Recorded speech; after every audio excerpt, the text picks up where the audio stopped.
America की मुश्किल किसी एक मोर्चे तक सीमित नहीं है। यूक्रेन के इस महाजंग में भले ही वो सीधे सीधे नहीं लड़ रहा, लेकिन एक मोर्चा ऐसा है जहां वॉर हुई तो उसे खुद ही इस जंग में उतरना पड़ सकता है।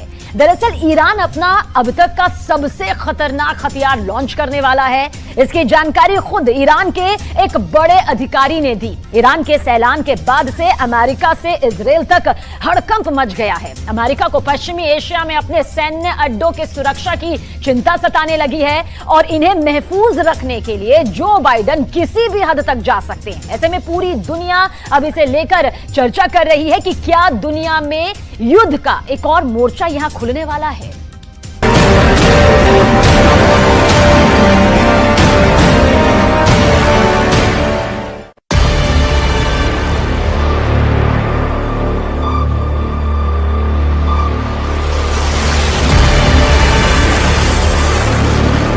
ईरान अपना अब तक का सबसे खतरनाक हथियार लॉन्च करने वाला है।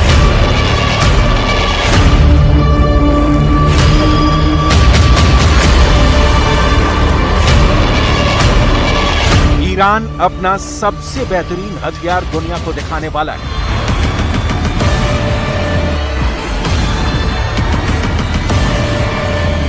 इसकी जानकारी खुद ईरान के बहुत बड़े अधिकारी ने दी है।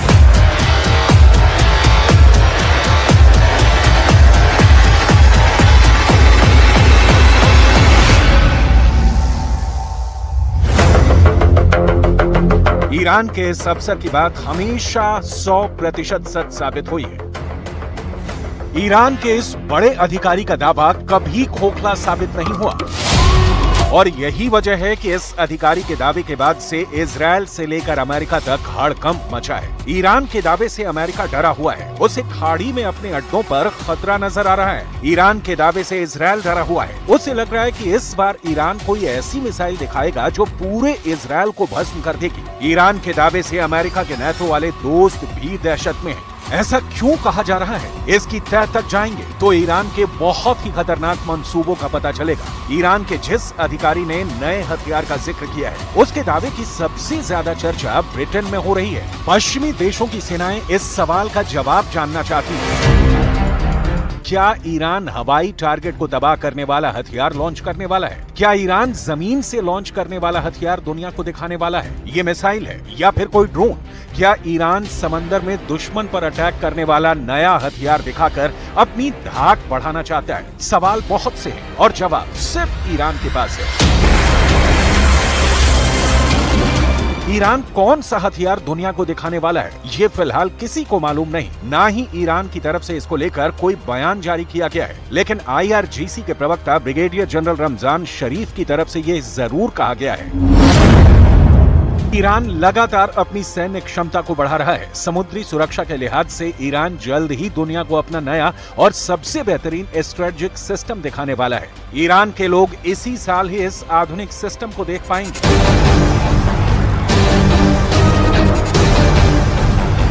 ईरान को हल्के में लेना अब तक पश्चिमी देशों की गलती साबित हुई है। ईरान बहुत बड़ी ड्रोन पावर है, ये सभी जानते हैं। उसके पास शाहिद जैसे खतरनाक सुसाइड ड्रोन है। पूरी दुनिया ईरान की ड्रोन पावर यूक्रेन युद्ध में भी देख चुकी है। ईरान के दिए ड्रोन से कैसे पुतिन की फौज ज़ेलेंस्की के गढ़ में धमाका कर रही है, ये भी सबने देखा है। हाल ही में ईरान ने मैक 13 की स्पीड से चलने वाली हाइपरसोनिक मिसाइल बनाने का दावा किया है। साथ ही दुनिया को खोरम शहर 4 मिसाइल भी दिखाई। इस मिसाइल को लेकर ईरान का दावा है कि ये मिसाइल बहुत ही कम वक्त में लॉन्च के लिए तैयार हो जाती है। इस मिसाइल की रेंज 2000 किलोमीटर है। इस मिसाइल का ऐलान करते हुए ईरान ने अमेरिका और इजराइल को सीधी धमकी दी। इस मिसाइल की रेंज में पूरा इजराइल आता है तो उसकी ये मिसाइल पश्चिम एशिया, खासकर फारस की खाड़ी क्षेत्र में मौजूद अमेरिका के किसी भी सैन्य ठिकाने को तबाह कर सकती है।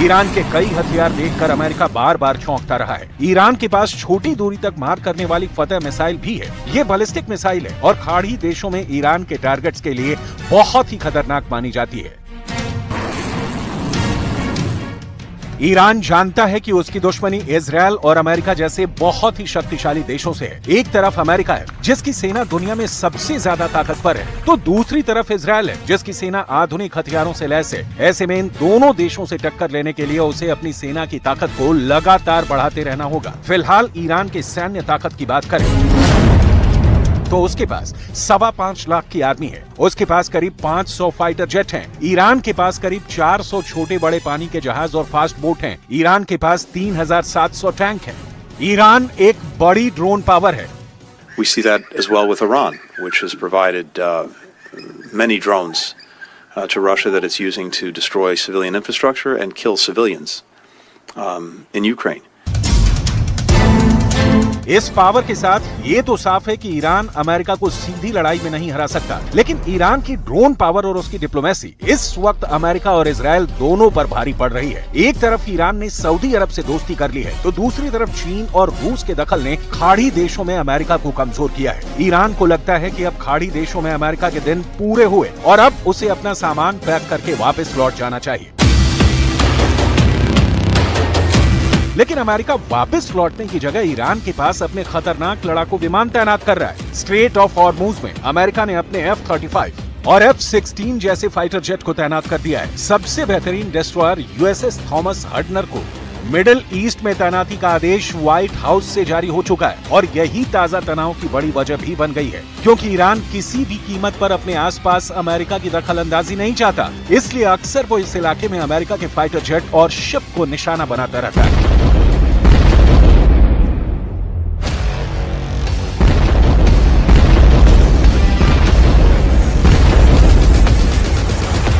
ये वीडियो 5 जुलाई का है। इसमें साफ नजर आ रहा है कि स्ट्रेट ऑफ हॉर्मुज से ऑयल टैंकर गुजर रहा है। तभी इसके पास कमांडोज से भरी बोट आ जाती है। अमेरिका का कहना है कि उसके 2 oil tanker gulf of Oman से गुजर रहे थे, तभी ईरान की नेवी ने उस पर हमला कर दिया। अमेरिका का कहना है कि पिछले 2 सालों में ईरान ने अमेरिका के कम से कम 5 कॉमर्शियल शिप को सीज किया, जबकि कई को परेशान किया गया। आपके लिए इस वक्त ये जानना भी जरूरी है कि आखिर दुनिया के नक्शे पर यह कौन सी जगह है जहां से दुनिया के करीब 20% समुद्री ऑयल टैंकर गुजरते हैं। स्ट्रेट ऑफ हॉर्मुज ये एक ऐसा बेहद छोटा रास्ता है जहां से आधी दुनिया का तेल व्यापार होता है। कई देशों के लिए तेल इसी हिस्से से होकर ट्रांसपोर्ट किया जाता है। साथ ही दूसरे कई तरह के व्यापार भी इस रास्ते से होते हैं। स्ट्रेट ऑफ हॉर्मुज संयुक्त अरब अमीरात और ईरान के बीच एक संकरा समुद्री रास्ता है, जिसे युद्ध के हालात में ईरान कब्जा करके बंद कर सकता है। यही अमेरिका का सबसे बड़ा डर है।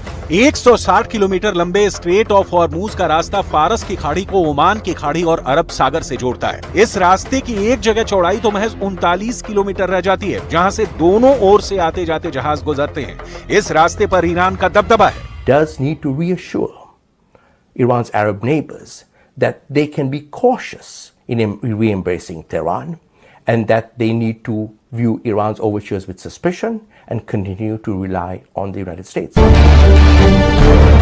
स्ट्रेट ऑफ हॉर्मुज में ईरान अमेरिका और उसके साथी देशों के कमर्शियल शिप ही नहीं बल्कि उसकी महाबली नौसेना को भी अक्सर परेशान करता है। दोनों के बीच बहुत दादागिरी देखने को मिलती है। ईरान अमेरिका की नौसेना को यहाँ अपने लिए खतरा मानता है। यही वजह है कि अपने जहाजों को सुरक्षित पैसेज देने के लिए अमेरिका अपना सबसे खतरनाक लड़ाकू विमानों को यहाँ तैनात करने का फैसला किया। तो वहीं अमेरिका से टक्कर लेने के लिए और दुनिया के नक्शे पर अपनी धाक जमाने के लिए ईरान लगातार अपने हथियार गोदाम को बढ़ा रहा है।